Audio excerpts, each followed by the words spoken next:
Hello guys and welcome back to Oxygen Not Included, this time with some more of my favorite mods to use in the base, and that is gonna be the mod called Heavy Batteries.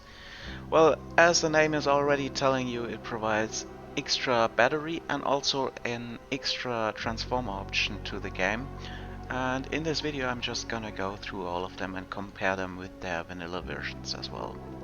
So let's get started with the heavy transformer first. This is of course a bigger version of the large transformer that is part of the vanilla game. Well, let's check the costs for a moment. Yeah, you do need endgame materials, insulation specifically, uh, but you can build it from any other metal as well. You don't need thermium, so the only thing you actually need is insulation from your endgame materials. What does it actually do?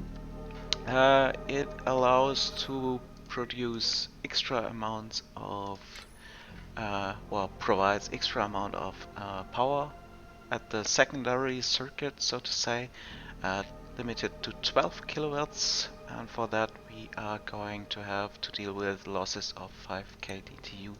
Comparing that to the regular large transformer, that's 3 times the power output, but also 5 times the additional losses.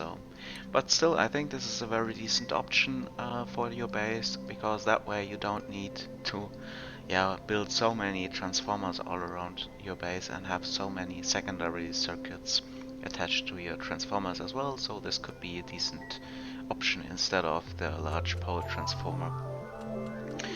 Moving further to the next building, the mod provides you with, that's gonna be the heavy battery, and as the name is already telling you, it has a huge storage of 320 kilojoules. Comparing that with the regular jumbo battery in the game, that's 8 times the capacity. And also, let's check the leaks. It has 1.6 kilojoule per cycle leak, and that's even less than the vanilla version.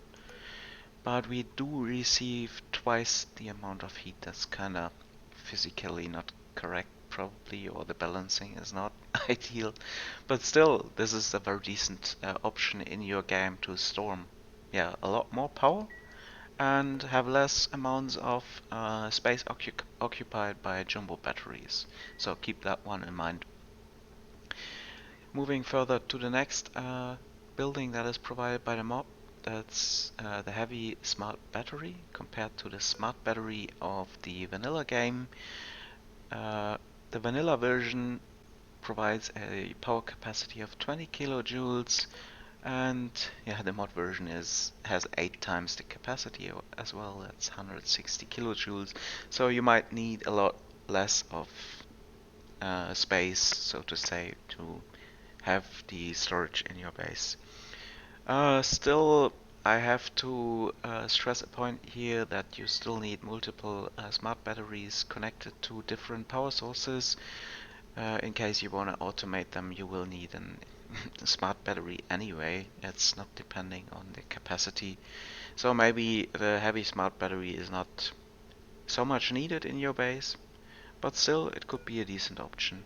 Let's check the losses as well. So the power leak for the regular one is 400 joules per cycle, and we have 800 joules per cycle for the mod version.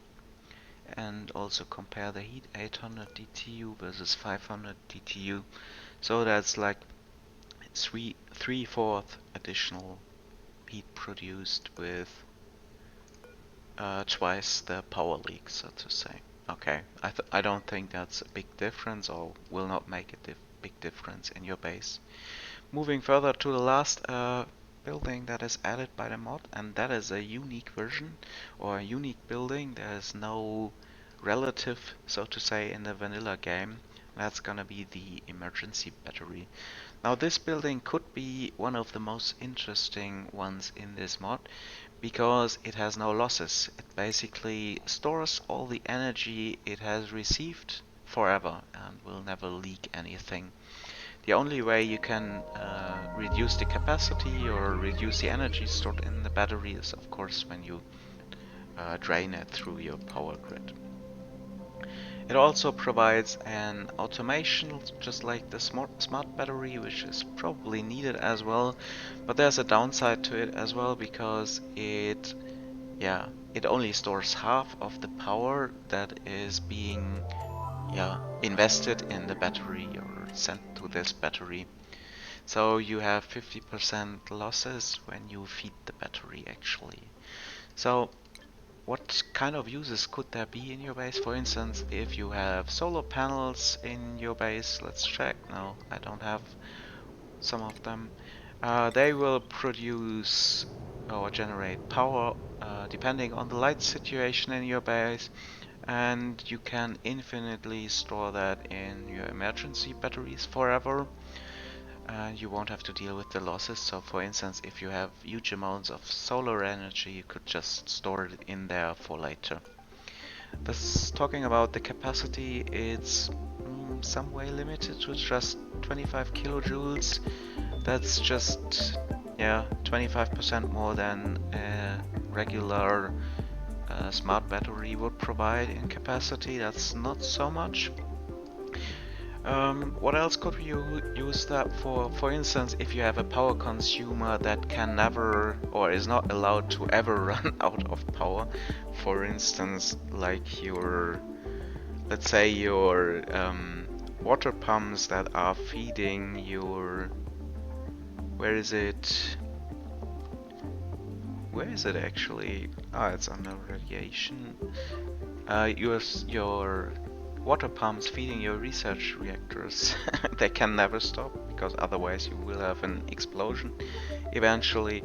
So it's probably smart to attach those emergency batteries to very important pumps or gas pipes or anything that is very important in your base that can never run out of power.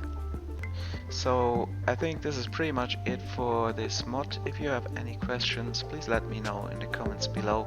Otherwise, I would appreciate if you guys consider to subscribe to the channel. Thanks for watching and goodbye.